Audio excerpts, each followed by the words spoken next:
Okay, so what we'll do for the rest of this lecture, I'll talk a little bit about how to do perturbation in Kerr.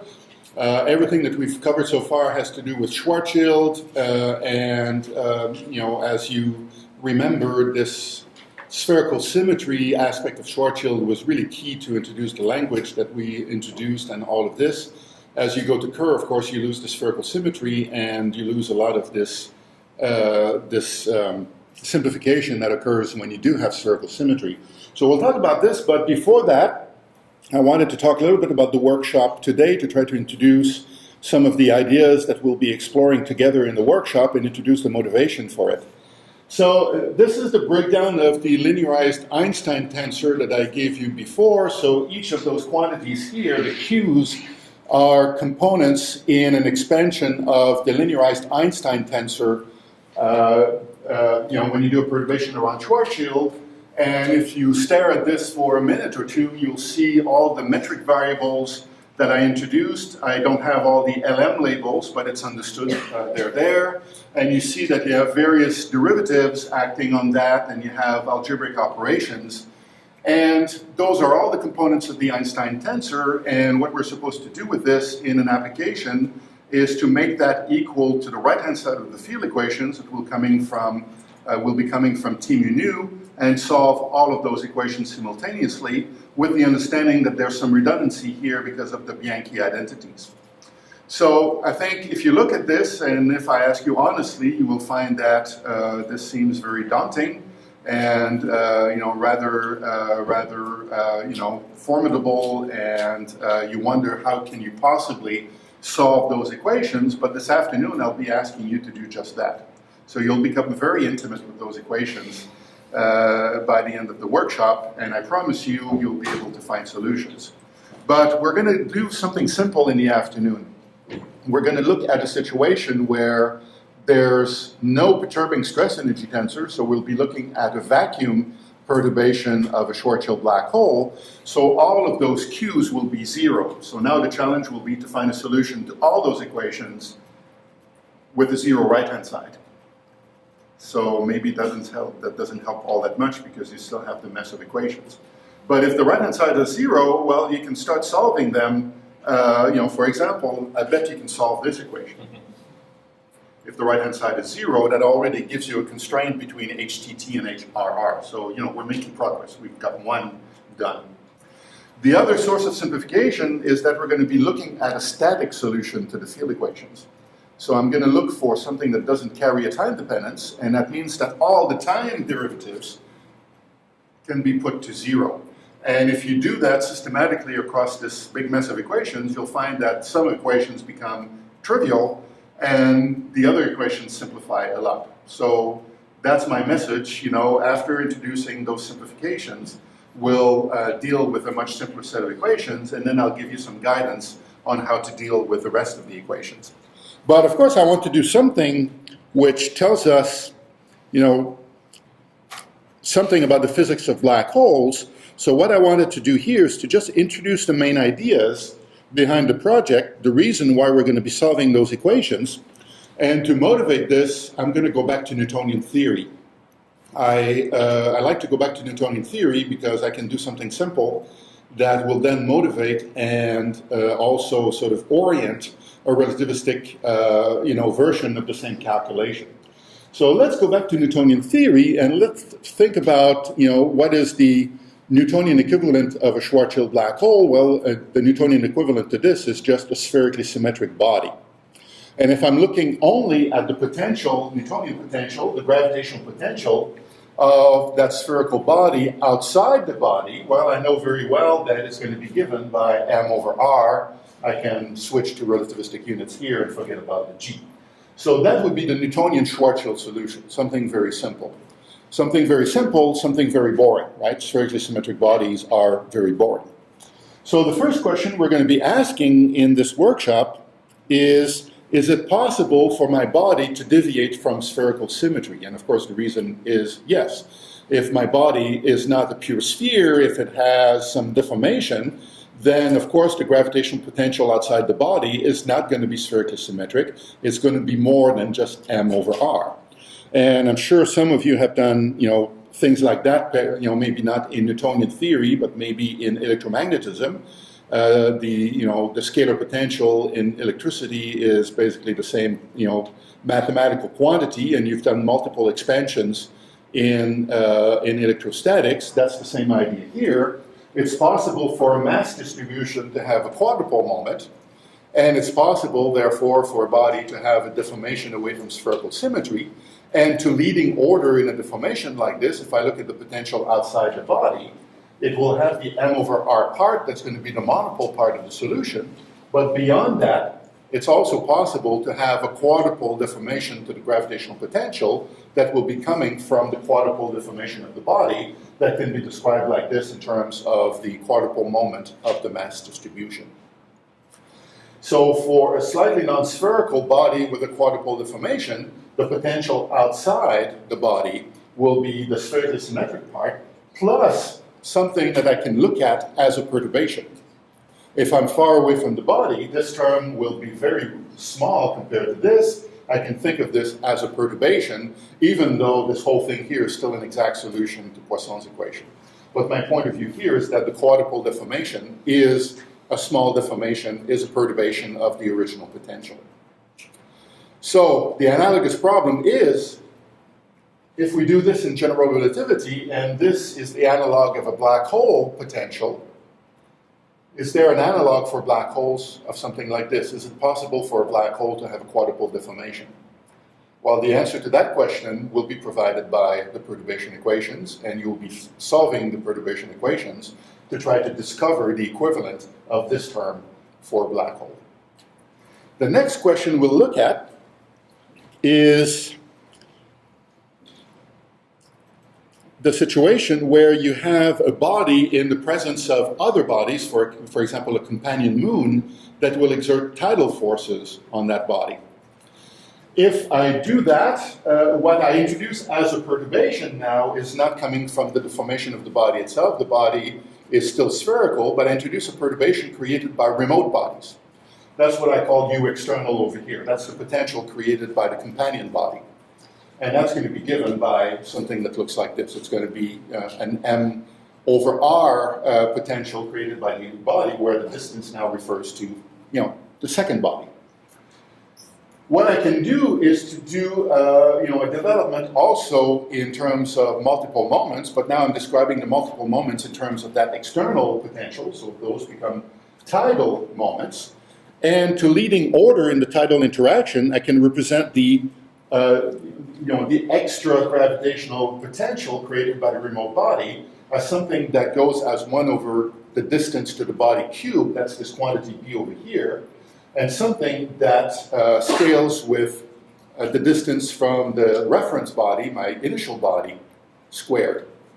So that's a typical tidal field. That would be the potential that's responsible for creating a tidal bulge on the surface of the oceans, right? So you start with a potential that goes as r squared, you differentiate it, you get tidal forces. They are linear in the displacement away from the center of mass, and this quadrupole form here tells you that you have a bulge pointing in the direction of the moon, both away from the moon and in the direction of the moon. So this is just basic tidal physics, and it's possible to do tidal physics in Newtonian theory in those terms. The question is, can we do tidal physics in general relativity by generalizing this to a perturbed Schwarzschild solution? So you'll be looking for the equivalent of this around the Schwarzschild black hole. What is the tidal field around the Schwarzschild black hole by solving the perturbation equations? So that's the second application. And the third application will be to put those two ideas together. Because in the second application, I was pretending that the body stayed spherical, even though it's been acted on by tidal forces. And I know that those tidal forces will create a deformation of the body. We see that every day on Earth, right? The oceans bulge, and there's also a bit of a tide, the surface tides on the surface of the Earth.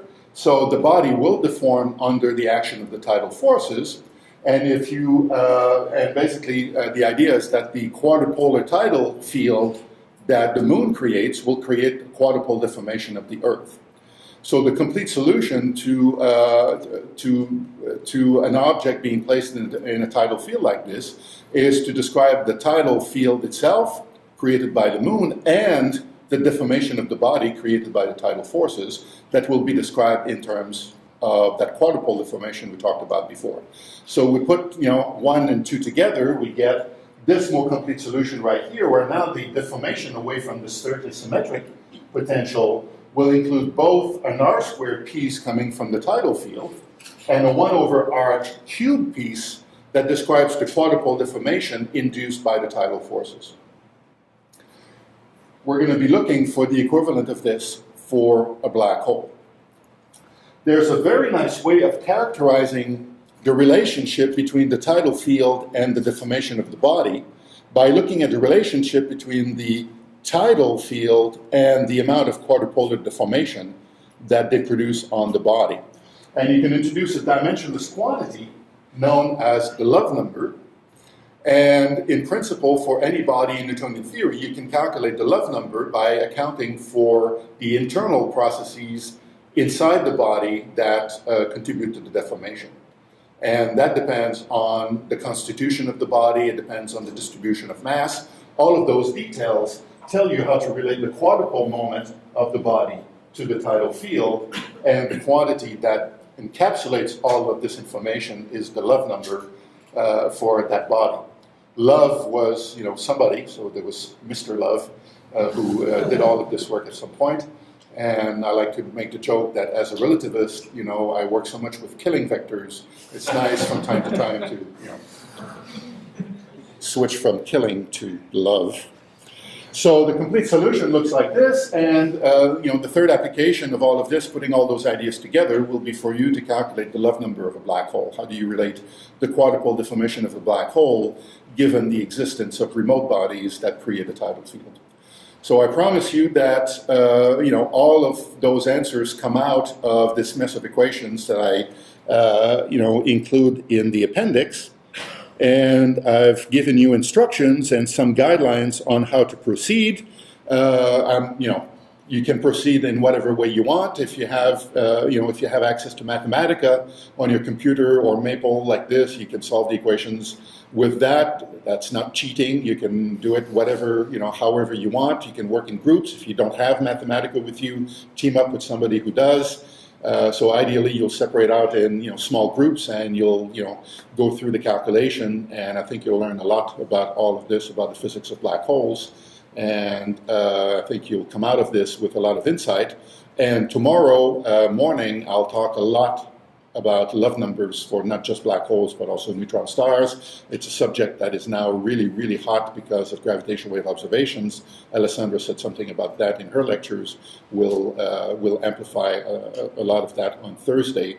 And I think tomorrow, building on your insight that you'll get this afternoon, you'll be really, really in a good position to absorb a lot of this, and you'll be on top of the literature that's now very, very quickly evolving on trying to measure with gravitational waves the quadrupole deformation of neutron stars as they are in very close orbit around each other. So it's a very, very hot topic these days, and you'll be experts, instant experts after the workshop this afternoon.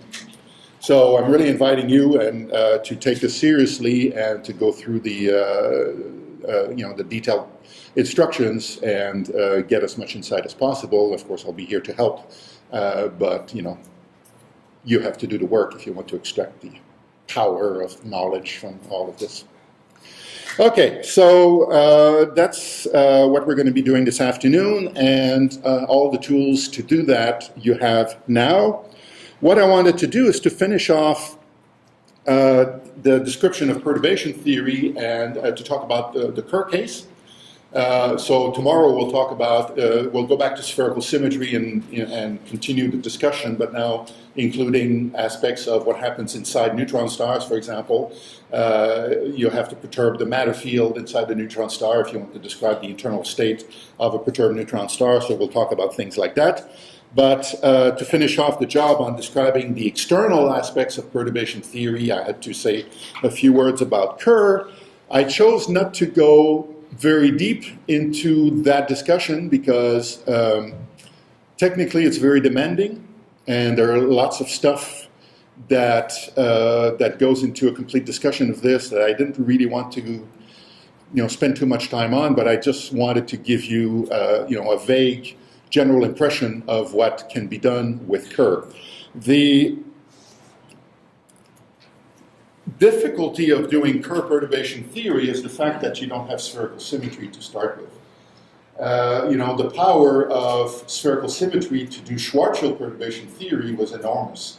It allowed us to complete this, to generate this complete decoupling of, all LM modes, even parity, odd parity, and all of this was made possible by spherical symmetry. None of that is available if you work with Kerr, because Kerr is not spherically symmetric. Kerr describes a black hole that's bulging. It's a spheroid instead of being a sphere. The metric depends on theta, the colatitude angle, in a very essential way. And if you tried, for example, to reproduce the discussion of black hole perturbation from Schwarzschild to Kerr, you would find that it quickly becomes unwieldy. So what we could also do in Kerr is to introduce a basis of spherical harmonics to do decomposition, and that's always valid because it's a functional basis, it works for anything. But if your background space-time is not spherically symmetric, what will happen in a decomposition like this is that all LM modes will be coupled to all other LM modes, and it becomes a big mess. You don't achieve this decoupling of LM modes that you can achieve in a spherically symmetric background. So in practice, you end up with a whole bunch of equations that don't decouple. You cannot, if you try to come up with another strategy to do metric decompositions in terms of other basis functions that might have better properties, for example, spheroidal harmonics, spherical harmonics, those things exist. While you would find that it doesn't work, that you cannot achieve separation of variables, the whole thing becomes a mess. So people in the early 70s were very preoccupied with, with trying to do this for Kerr. People wanted to do Kerr perturbation theory because Kerr is far more significant for physics than Schwarzschild because, most astronomical bodies rotate. So the angular momentum of a black hole is certainly something you would expect to play an important role. And therefore, you would want to start with a more realistic description of the black hole space-time, and that means that you have to go from Schwarzschild to Kerr. Schwarzschild is very nice as a simple thing to do, but if you really want to be relevant, you have to include rotation, and for that, you have to give up spherical symmetry. So people tried all sorts of things, and success came with Tucholsky when he decided, instead of tackling this using metric perturbations, he said, let's do something more intelligent. Let's do something involving curvature variables instead of metric variables. And more specifically speaking, he said, let's start with the Newman-Penrose formulation of the Einstein field equations based on curvature scalars, and let's see if those can be perturbed in a way that takes advantage the algebraic properties of the Kerr metric when it is expressed in Newman-Penrose quantities. So here I'm not assuming prior knowledge of Newman-Penrose. I mean, that's something worth knowing something about because it's mentioned from place to place in the literature and it's played a very important role in generating solutions and things like that, so it's useful for a general education. But the bottom line is that Tucholsky was successful because he attacked the problem from a very, very different point of view, and what played the role of spherical symmetry in Schwarzschild is replaced by algebraic simplicity in the case of Kerr. In the Newman-Penrose formalism, the Kerr space-time is algebraically special. It's very simple. It's a Petrov type D solution. None of that really matters. But he was able to rely on this in the same way that you can rely on spherical symmetry in Schwarzschild to achieve decoupling of equations, simplicity of the perturbation equations of all this, and he was able to make a lot of progress. In addition to decoupling the equations, he was able to separate the variables. He came up with basically a version of spherical harmonics that did the trick for Kerr. So he managed decoupling, he managed separation of the variables, and because of that, he opened up a whole world of possibilities to do perturbation theory around Kerr. So, lots of technical details, and I could have spent hours just talking about this, But I think for the sake of balance and to avoid overwhelming anybody, I decided to just mention the bare facts, the most important ideas, and leave it at that. But if you want to learn this stuff, there's some alternative. There's some good sources. The Tchaikovsky papers, I think, are a very good place to start. The book by Chandrasekhar, is very difficult to read, but it has a very good description of Newman-Penrose, and I think that's also a very good place to start. But after that, you find reading Tchaikovsky a lot more palatable. Anyway, so here I just wanted to, as I said, to mention the bare facts about the Tchaikovsky formalism. So I think I went over this slide pretty well. So so I just want to describe a little bit what I mean by curvature variables and Newman-Penrose quantities and things like that. So let's remind ourselves of the Kerr metrics. So you've seen it written in various ways. So this is one of the standard expressions in Boyer-Lindquist coordinates. The new aspect of the metric here is the fact that it depends on theta, the colatitude angle, in a very essential way. So we have the presence of cosine squared theta here and here. We have slightly more complicated metric variables. And one new thing here, new feature, is that we have mixed time and angular components. That's the part of the metric that has to do with the dragging of inertial frames, the fact that as you move around the black hole, gradually you get swept up by its rotation, and as you get really close, it becomes impossible to go against the rotation of the black hole. All of that is contained in here. So the Kerr solution, of course, is a remarkable exact solution to the field equations, and that you can write down in a couple of lines like this. It's still a remarkably simple thing, but the point is that doing perturbation theory around this would be very complicated if you approached it in the same way as we did for Schwarzschild. If you start to write down the metric as Kerr plus a perturbation, you would find that the field equations for the perturbation, given the complexity of the background spacetime, that would quickly become unmanageable. So what's the strategy? Well, Newman-Penrose is all about taking tensors and projecting them in a basis of 4 vectors that's called a tetrad. And what they do, which is very clever in Newman-Penrose, is to make sure that all of those vectors, all 4 vectors in your basis, are null vectors. And that seems a bit strange because, you can only have 2 null directions in a 4-dimensional space-time, but you can make 2 more vectors null if you make them complex vectors. So they become null by virtue of being complex. So the way it works is that you have 2 genuinely null vectors, L and N, that are tangent to null geodesics in your spacetime. Those are called the principal null congruences of the Kerr spacetime. One goes out to infinity, propagates outward in the radial direction. That's L, N goes inward. That's the listing in components, time, radial, theta, and phi. Theta, the delta here is a part of the metric function here. So the fact that you have a plus sign here means that it's going radially outward. This one is going radially inward, so you have 2 null vectors that go either out or in. And to that you add a complex vector that points mostly in the tangential directions, more or less along the surface of spheres, not quite, but almost. And this vector M is complex, and if you calculate the norm of that vector in Kerr spacetime, by virtue of the complex nature of the vector, you find that it has 0 norm. It's actually a space-like vector, but it becomes null because of the complex conjugation that takes place. So a very clever trick. You have 4, M plus its complex conjugate. You have a basis of 4 vectors. All vectors are null. And what you can do is to use that as a vectorial basis, and you can project all tensors in that vectorial basis. And if you do that systematically, you end up with a large collection of scalar quantities. All the possible projections of any tensor will become just a whole listing of scalars, all the possible projections of the tensor in all those directions. And their strategy, Newman and Penrose, was to just do that systematically introduce hundreds of symbols to describe all those tensors projected, and then you write down all possible equations satisfied by those vectors. For example, all of those scalars. For example, you decompose the entirety of the Riemann tensor like this. You do it for Christoffel symbols. You do it for everything.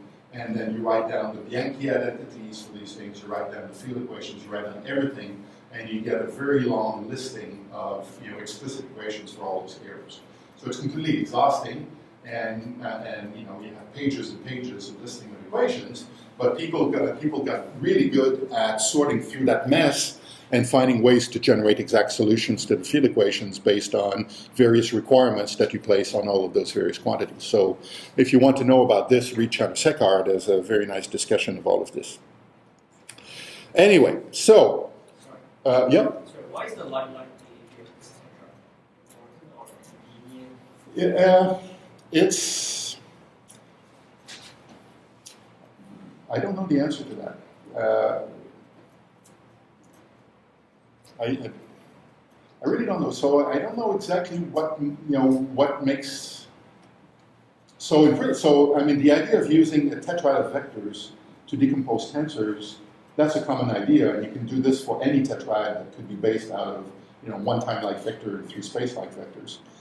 The fact that you are using a null tetrad, I'm not sure what in that gives you all this power that Newman-Penrose has. But maybe it has a way of, Abe, do you have insight on that? Yeah, so if you use a general null tetrad, it's not usually very useful. But most of the power of the Newman-Penrose formalism comes from choosing special null tetrads that are adapted to pencil null directions of your geometry. And these are, in a sense, Eigen vectors of your curvature tensor. And in general relativity or inerrancy in space-time, the most important things geometrically are the null directions. And so you want some way of distinguishing these and then finding what are the special ones that are really adapted to each geometry. And if you use normal time-like those three space-time vectors, there's no special ones. Right, yeah, that's a good answer. Right? And a lot of the exact solutions that were derived based on Newman-Penrose were obtained by imposing certain conditions that made those null directions special in the geometry that emerges from solving the equations. So you rely on algebraic properties of all of these things to set as many quantities to zero as possible, and then you end up with a reduced set of equations. So yeah, I mean that was very important in terms. So a lot, I talked about the big book of exact solutions. I think probably the vast majority of those exact solutions were derived based on Newman-Penrose type techniques. So it became very powerful to do that. So I've talked about the idea of decomposing tensors in that null tetrad. Here we're going to do it for the Weil tensor, but I'm doing here I'm working in a vacuum spacetime like Kerr, so there's no distinction between the Weil tensor and the Riemann tensor. So what I can do is to take my Weil tensor or my Riemann tensor and decompose it in all the independent ways that I can find on all of those vectors. And that defines for us 5 complex scalars that represent all the curvature information. So if you think about components, so the Weil tensor has 10 independent components. Those end up being encoded into 5 complex quantities. Each one, of course, having a package of 2 real parts, real and imaginary parts, so you can encode all the curvature into 5 complex scalars. You can do this for other things like Christoffel symbols and things like that, but for our story today, it's the Weil scalars that are important. Kerr is a very special solution to the field equations. It turns out, and that's that relates to the point that Abe was making about choosing the null directions to coincide with the principal null congruences of the Kerr space-time. Kerr has this property that only one Weil scalar vanishes for the Kerr, doesn't vanish for the Kerr solution. So psi 0, 1, 3, and 4, they're all 0 for Kerr, by virtue of the structure of the Weil tensor for the Kerr solution, only psi 2 is non-zero, and psi 2 can be thought of as a complex combination of the real part that describes the mass and the imaginary part that describes the angular momentum of the spacetime. So it's the curvature in the mass and the curvature of the angular momentum that's captured in psi 2. So looking at this, Tarkovsky said, well, okay, if only psi 2 is non-vanishing for Tarkovsky, all of those guys here, all of those guys here will be zero for Kerr, and when I perturb Kerr, all of those things will become perturbations, but because the background quantities are zero, they will be gauge invariant perturbations of Kerr. So he started to play around with this. He started to play around with all the field equations that are satisfied by psi 0, 1, 3, and 4. And he discovered that the equations for psi 0 or the equations for psi 4 nicely decoupled from everything else. And he was able to formulate a nicely decoupled perturbation equation either for psi 0 or for psi 4. Then more work revealed that, well, if you know psi 0, you can get psi 4. If you know psi 4, you can get psi 0. So it's good enough to pick one of those and describe the entirety of Kerr perturbation, almost the entirety of Kerr perturbation. There's some technical points here that I won't get into. But basically, you can describe almost the entire perturbation of Kerr by looking at the perturbation of either psi 4 or psi 0. What's the physical meaning of psi 4 or psi 0? Well, if you're looking at psi 4, and you look at what it does at infinity, it happens to describe the gravitational waves that escape to infinity. You can relate psi 4 at infinity to the two polarization modes of the gravitational wave, H plus and H cross. In fact, psi 4 is H plus differentiated twice with respect to time, minus I, H cross differentiated twice with respect to time. So what Tarkovsky achieved, therefore, is a decoupled perturbation equation for something that is the Kerr analog of our master functions, a complex combination of the two master functions from Schwarzschild package themselves into that psi 4 quantity or that psi 0 quantity, and that became the central focus of doing Kerr perturbation, directly in terms of curvature perturbations instead of relying on the metric. And that has a nice ring to it because we all think that curvature is much more physical and a true characterization of the gravitational field, whereas the metric, of course, tells us about the gravitational field and tells us about the coordinates, and it's always a problem to disentangle what is curvature, what is gravity, and what is coordinates. Well, the curvature doesn't have that problem. The curvature really tells us about gravity in a very immediate way. So that was a beautiful thing that Tarkovsky achieved. He had the decoupled equation for psi 4, and then when he looked further at that, he discovered that with just a few, simple change of variables, he was able to not only decouple the equation, he was able to separate the variables. He was able to separate the time, phi, radial, and theta dependence of the variables. He constructed what at the time was just a straightforward generalization of the spherical harmonics. He was able to basically separate the equation for theta, separate the equation for t and phi, separate the equation for the radial coordinate, and therefore he had a practical tool to do perturbations of Kerr, giving up on metric but relying on curvature. So that all occurred in the early 70s, and then there was a whole slew of applications. So what you could do for Schwarzschild, you can now do for Kerr because, it gets a bit more complicated, but you have, the same practical formulation of the problem that you could achieve for Schwarzschild with a little bit more complexity. You could do everything in addition to Kerr.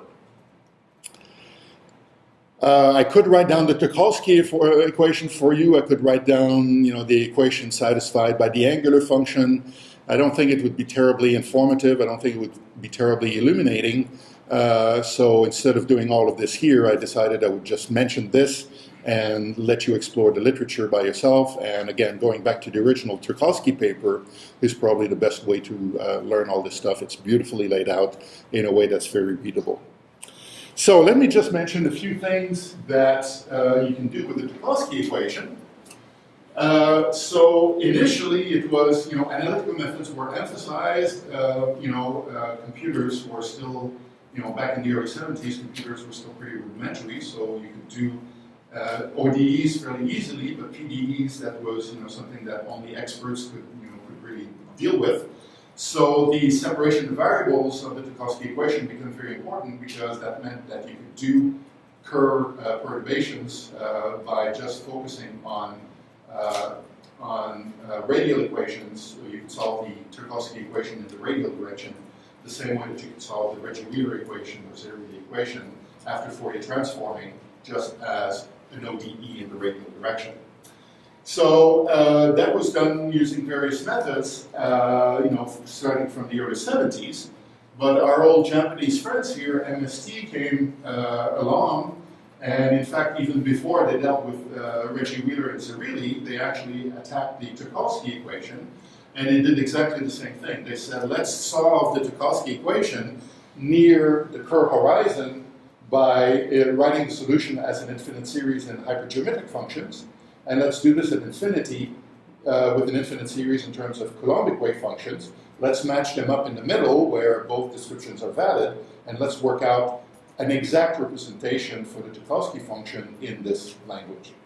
And that was, a revolution. I mean, there were methods to do this before, but they were very clumsy. This became the state of the art, and a lot of people now doing Kerr perturbation just rely exclusively on that method. It can be done analytically to, still with this idea that m omega is small, or it can be done numerically. It can be implemented numerically without making this approximation. Another approach that was pursued before this became the standard was to just do for Tchaikovsky what I was describing for the master equations in Schwarzschild. You can integrate them in the time domain by finite differencing. Now it becomes a more complicated game because if you choose to do it in the time domain, you lose the ability to separate the angular variable from the radial variable. So now you end up with a PDE involving time, radius, and theta. You can still get rid of the phi dependence because of the axial symmetry of the Kerr background, so that still works. But now you end up having to solve a 2+1 problem, in the finite differencing, scheme. But it can be done. It's been done. People have written code to do this, and it works pretty well. And you have some papers in the literature where they describe how to do that. If you switch from the time domain to the frequency domain, then you can go back to the separation of variables, and you can also, so that's the basic story that I was describing before. So if all you want from a perturbation of Kerr is to describe the gravitational waves that come out, that's all you need to do. All you need to consider is solving the Tchaikovsky equation. You go to infinity, you read off the solution, and you get your gravitational wave polarizations this way. So that's the same economical package that I was describing before for Schwarzschild that plays that role now. But there are some applications where you would like to get the metric, and we gave up on the metric to get the Tchaikovsky equation. Turns out, and that was a remarkable development also in the early 70s, that you can in fact reconstruct the metric from the Tchaikovsky variables. And that's something that involves amazing stuff. You would think that if you start from curvature to get the metric, you would need to integrate the curvature twice to get the metric, because how do you get the curvature? You take the metric, you differentiate twice. But it turns out that you can get the metric from the curvature not by integration, but by differentiation.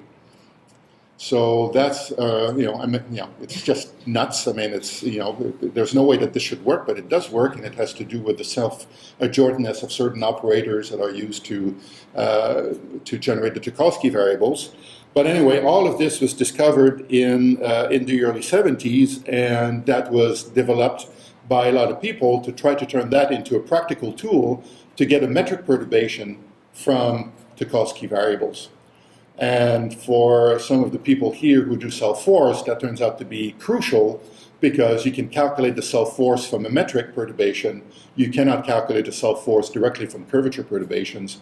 So this idea of doing a metric reconstruction from Tchaikovsky variables became absolutely essential. And for this application, the methods to do this have been refined and perfected over the years, and there's a lot of literature on this that at some point you may want to consult, so I've inserted some references here. Well, I think that's all I wanted to say about Kerr. I could have said a lot more, but I think it would have been overwhelming in details, and I guess there's so much that any of us can absorb into a sequence of lectures on perturbation theory. So I think I'll leave it at that, and I think we're going to quit early for lunch, and I'm sure no one will complain. But we have time for questions, so we can do that. So thank you for your attention. So tomorrow we'll talk about love numbers. So we'll go back to spherical symmetry for simplicity. Thank you.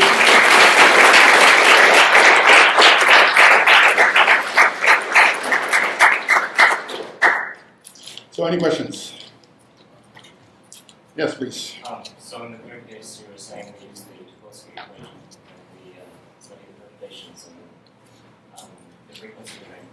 But is it quite common practice to, if you want to study the Schwarzschild case from the onset, just choose start with the Tchaikovsky equation and employ the conditions of zero sum and just work from there? Yeah, that's another avenue. So what you could do, of course, and it was done in fact before Tchaikovsky did this thing, is to approach perturbations of Schwarzschild in terms of curvature variables. So if it works for Kerr, of course, it's going to work for Schwarzschild, because Schwarzschild is a special case where the angular momentum parameter goes to zero. So that's an avenue, but it turns out to be a little bit awkward, and that has to do with the fact that the source term for the Schwarzschild version of the Tchaikovsky equation has some properties that makes numerical calculations harder to deal with than if you go back to metric variables. It's also a problem, in the Tchaikovsky, in the Kerr version of Tchaikovsky. But technicalities aside and this issue aside, yeah, that's absolutely an valid alternative avenue to pursue. But I would say historically it hasn't been pursued because of those, technical, nuisances that you face when you do Tchaikovsky in Schwarzschild. So you would prefer the time domain analysis for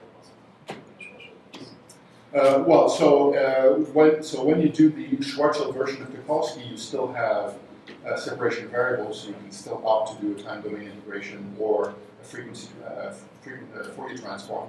So all of that still exists. But I think it's a matter of what you like to do when you do your computations. I found in the past that the time domain stuff was very efficient, very reliable, and quick compared to a frequency analysis. It does depend on the type of problem you're looking at. If you're looking at circular orbits, the point is that you have just one frequency to worry about. So when you sum over frequencies, you don't have many frequencies to worry about. If you do very eccentric orbits, you have many frequencies to worry about, and in that context, it becomes very efficient to do it in the time domain because summing over frequencies would require so many frequencies that you would spend way more time solving the problem compared to the time domain approach. Well, those are all just technical, benchmark comparisons, and it really depends on what tools you have and how comfortable you are and what you prefer to do.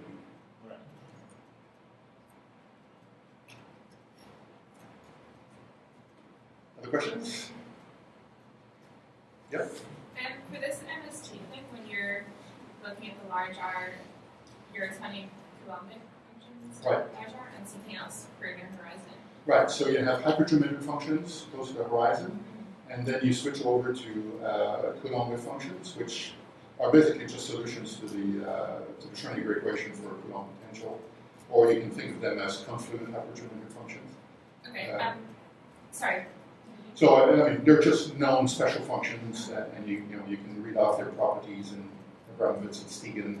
You can derive how they match up in a region where both descriptions is valid. So you can you have connection formulas and things like that. So it's all very handy stuff that you can, there's a whole literature that you can rely on when you work with these things, and that's why it's useful. What I was going to ask is about the region where they're both valid. How do you know that exists?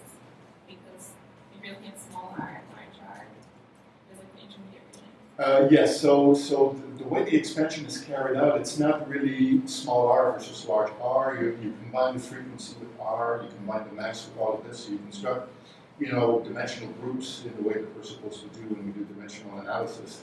And the way that they organize the calculation, they basically could claim existence of an overlapping solution where you can match the two descriptions. If they didn't have that, of course, it would be not very useful, because you could do the calculation here, you could do the calculation there, and if you're not able to connect them up, then, well, you've done nothing. But yeah, that overlapping domain was really, really important.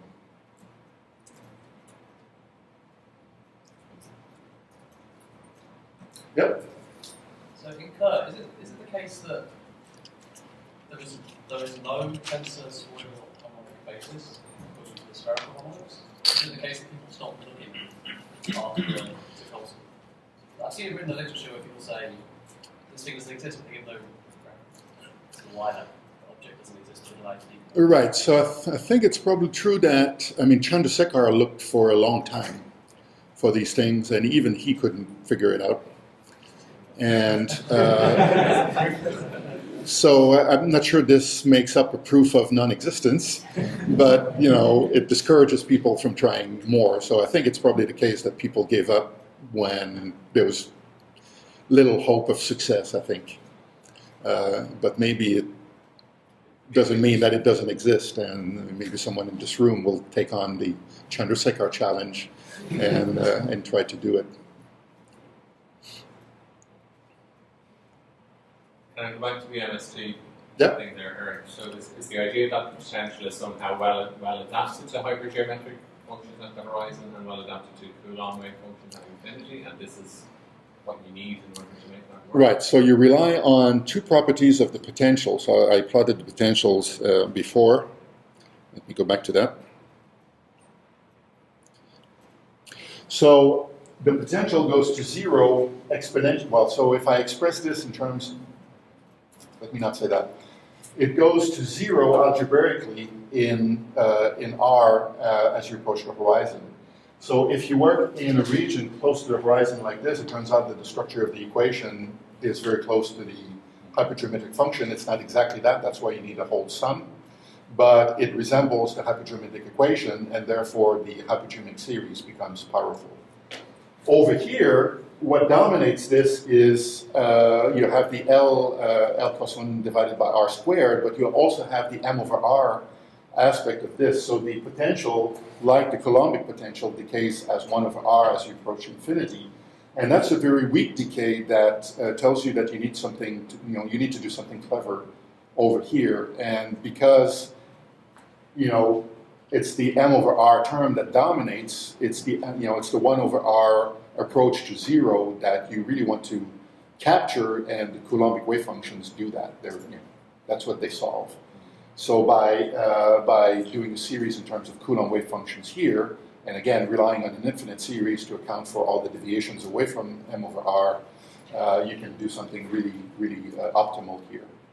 And then it's a matter of doing the connection between those two regions. So the MST papers are directly about the Tucholsky equation, or is it some general idea? So no, so they really tackle Tucholsky. So I don't really know who these people are, and I think they're particle physicists or nuclear physicists, and they were talking to their colleagues in Kyoto, Sasaki and those people, and they said, well, we have this equation that we always struggle to solve, and they said, oh, we'll do that. And then they produced those papers that completely created a revolution in how we do things, and then they went on to their normal business of doing nuclear theory or something. But yeah, I think they had tremendous experience dealing with similar type looking equations, and they recognized the method, whereas anything that had been attempted before was far more limited and didn't have the real power that they exhibited in their method. In retrospect, it all sounds very plausible, but it's retrospect. Yep. So about also MST, you mentioned that you rely on M omega being small. So I was wondering if there's any maybe astrophysical or physical case where that wouldn't necessarily hold. For example, if possibly the black hole is near extremal spin and near the horizon the particles are probably be dragged at a really fast rotation rate as they approach the horizon. Right. So, I mean, would that or any other case that you know of be in violation of this? Yes. So let me state it correctly because I probably didn't state it very precisely before. So the MST representation of the Tchaikovsky variable is an infinite sum in either hypergeometric functions or Coulomb wave functions. That sum will converge no matter what M omega is. It's just a matter of how many terms you need to include to achieve convergence. And if M omega is comparable to 1, you'll need a lot of terms. But numerically, that can be done. If M omega is small, you need few terms. And that's why the method is especially powerful when M omega is small. M omega being small translates into having small orbital velocities. So in that context, it's perfectly great. But you're right. I mean, if the particle is very close to the innermost stable circular orbit, and especially if you're talking about an extreme curve, or close to an extreme curve black hole, that innermost circular orbit can be really, really close to the event horizon, then that condition is violated. But the method still works. Another context where M omega is comparable to 1 is if you want to calculate the quasi-normal modes of a curved black hole. Typically, the frequencies you get are, are such that M omega is close to 1. Not surprisingly, because the only scale that you have is M, and therefore that's the only dimensionless combination. So I'm not sure if people have used MST to calculate quasi-normal modes, but they've done comparable things. And the method, I think, still applies to that. It's just that now, to achieve convergence, you have to include many, many terms in the sum. But the beauty of the method is that it's not limited by that condition. It just becomes a lot easier to implement if you do have that condition.